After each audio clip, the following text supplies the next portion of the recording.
Israel चारों तरफ से दुश्मनों से घिरा हुआ देश है, पर कोई नज़र उठाकर भी देखे तो आंखें नोचने की ताकत रखता है इसराइल।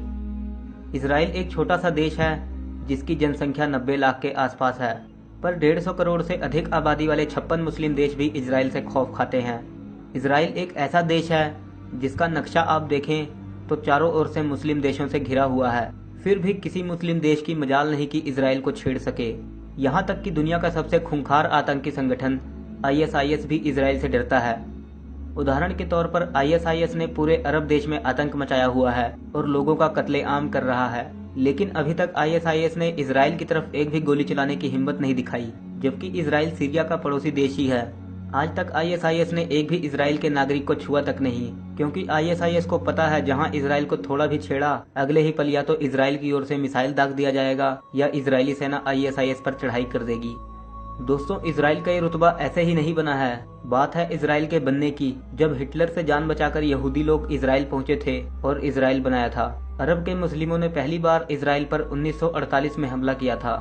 उस समय इसराइल बना ही था, उसके पास कोई बड़ी सेना या गोला बारूद नहीं था, परंतु फिर भी इसराइल ने अरब को 1948 में बड़े आसानी से हरा दिया था। तब से लेकर अब तक अरब देशों ने 6 बार इसराइल से युद्ध लड़े हैं और इसराइल ने हर बार मुस्लिम देशों को हराया है। एक बार तो 7 मुस्लिम देशों ने इकट्ठे ही इसराइल पर हमला कर दिया था, लेकिन इसराइल ने 7 देशों को एक साथ धूल चटाई थी। इसराइल के शत्रु देश कहते हैं कि इसराइल हमेशा अपने दुश्मनों के घर में घुसकर उन्हें मारने की फिराक में रहता है। यह संभव हुआ है इसराइल के स्वाभिमानी और देशभक्त लोगों की वजह से। तो आइए जानते हैं इसराइल के बारे में कुछ ऐसे रोचक तथ्य जिन्हें आज के समय में हर भारतीय को पता होना बहुत जरूरी है। इसराइल के बारे में एक कहावत जो सबसे ज्यादा प्रचलित है वह यह कि इसराइल को अपने देश और उसके नागरिकों से बदतमीजी कतई पसंद नहीं है। इसराइल की एक सीधी सिंपल सी पॉलिसी है कि अगर किसी भी राष्ट्र या किसी भी संगठन ने हमारे देश के एक भी नागरिक को मारा तो हम उसे दुनिया के किसी भी हिस्से में ढूंढकर उसे मार देंगे और हमारे एक नागरिक के बदले उसके 50 नागरिक मारे जाएंगे। 1972 में जर्मनी के म्यूनिख ओलंपिक गेम्स में फिलिस्तीन के मुस्लिम आतंकवादियों ने 12 इजरायली खिलाड़ियों को मार डाला था। तब तत्कालीन इजरायली प्रधानमंत्री गोल्डा मेयर ने ना तो इस घटना की निंदा करी और ना ही उन्होंने हमारे देश के घटिया नेताओं की तरह कोई शांति का भाषण दिया, बल्कि उन्होंने सारे मृत खिलाड़ियों के घर वालों को फोन करके कहा कि हम इसका बदला जरूर लेंगे। इसके बाद उन्होंने अपनी खुफिया एजेंसी मोसाद को केवल इतना ही कहा कि दुनिया के किसी भी राष्ट्र के किसी भी हिस्से में कोई भी आतंकवादी हो जो इस घटना में शामिल है उन्हें किसी भी तरह मार दो, और उन्होंने एक एक आतंकियों को चुन चुन के मारा। इसराइल दुनिया का एकमात्र यहूदी राष्ट्र है और इसराइल की यह नीति है कि पूरी दुनिया में अगर कहीं भी कोई भी यहूदी रहता है तो वह इसराइल का नागरिक माना जाएगा। 1952 में अमेरिका ने अल्बर्ट आइंस्टाइन को इसराइल का राष्ट्रपति बनने की पेशकश की। इसका कारण यह था कि आइंस्टाइन एक यहूदी थे और इसराइल एक यहूदी देश है, परंतु आइंस्टाइन ने यह पेशकश यह कहकर ठुकरा दिया कि वह राजनीति के लिए नहीं बने हैं। इसराइल की राष्ट्रभाषा हिब्रू है और हिब्रू के बारे में यह कहा जाता है कि मध्यकाल में हिब्रू भाषा का अंत हो गया था तथा इस भाषा को कोई सीखने वाला नहीं बचा था। लेकिन इसराइल की स्थापना के बाद राष्ट्रभक्त यहूदियों ने अपनी हिब्रू भाषा को इसराइल की आधिकारिक भाषा बनाया और इस प्रकार हिब्रू का पुनर्जन्म हुआ। इसराइल की 2 आधिकारिक भाषा है, हिब्रू और अरबी। इसराइल दुनिया का एकमात्र ऐसा देश है जहाँ के प्रत्येक नागरिक को मिलिट्री ट्रेनिंग लेना जरूरी है और देश के प्रत्येक नागरिक को सेना में कम से कम 2 साल तक काम करना अनिवार्य है, चाहे वह उस देश के प्रधानमंत्री का बेटा ही क्यों न हो। इसी प्रकार से इसराइल में महिलाओं को भी मिलिट्री ट्रेनिंग लेना अनिवार्य है।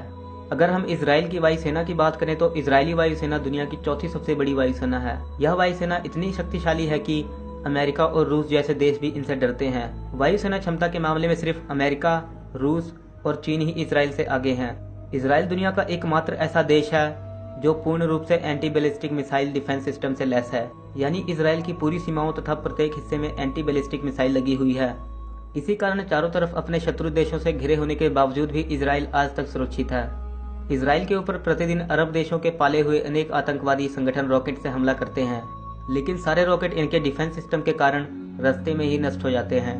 अगर हम पर्यावरण की बात करें तो इसराइल दुनिया का पहला और एकमात्र ऐसा देश है जिस देश में पिछली सदी की तुलना में इस सदी में अधिक वृक्ष हैं। अर्थात इसराइल शक्ति में तो आगे है ही, इसके अलावा वह पर्यावरण के मामले में भी बहुत ज्यादा सजग है। इसराइली नोटों में ब्रेल लिपि का इस्तेमाल किया जाता है, इसलिए इसके नोटों को दृष्टिहीन लोग भी पहचान सकते हैं।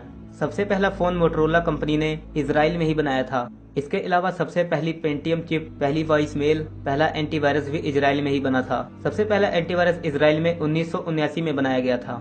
भारत का नंबर 1 दुश्मन पाकिस्तान भी इजराइल से इतनी घृणा करता है कि इसका अंदाजा आप इसी बात से लगा सकते हैं कि हर पाकिस्तानी पासपोर्ट पर साफ शब्दों में लिखा होता है कि यह पासपोर्ट इजराइल को छोड़कर किसी भी राष्ट्र में मान्य है। इजराइल का सबसे विचित्र तथ्य यह है कि आप अपनी नाक रविवार के दिन साफ नहीं कर सकते। अब ऐसा क्यों है, यह तो इजराइल से ही पता करना पड़ेगा। इजराइल में सूअर पालना पूरी तरह से प्रतिबंधित है। ऐसा करने पर आपको जेल भी हो सकती है। इजराइल अपनी जनसंख्या की जरूरत के हिसाब से 95% अनाज खुद ही उपजाता है। कृषि उत्पादों के मामले में इजराइल लगभग पूरी तरह से आत्मनिर्भर है। इजराइल के लोगों की मेहनत और बुद्धि का एक नमूना आप इस बात से लगा सकते हैं कि पिछले 25 सालों में इजराइल के कृषि उत्पादन में 7 गुना बढ़ोतरी हुई है, लेकिन पानी पहले जितना ही प्रयोग किया जाता है। इजराइल के 10 में से 9 घर सोलर एनर्जी का इस्तेमाल करते हैं, जो पूरी दुनिया में सबसे ज्यादा है। इजराइल के पास केवल 273 किलोमीटर लंबा समुद्री तट है, लेकिन उसमें भी इजराइल ने 137 ऑफिशियल बीच बना रखे हैं। इजराइल में 3000 से अधिक हाईटेक कंपनी है, जो दुनिया में सिलिकॉन वैली को छोड़कर सबसे ज्यादा है। इजराइल कभी भी किसी देश या संगठन को यह नहीं कहता कि हमारे देश में आतंकवादी घटनाएं या हमला मत कीजिए, बल्कि इजराइल तो यह कहता है कि अगर किसी ने हमारे देश के एक नागरिक को भी मारा तो हम उस देश में घुसकर उसके 1000 नागरिकों को मार देंगे। हम सलाम करते हैं ऐसे देश को जहाँ के नागरिक हमेशा अपना सर उठा के चलते हैं। दोस्तों, आज के एपिसोड में बस इतना ही।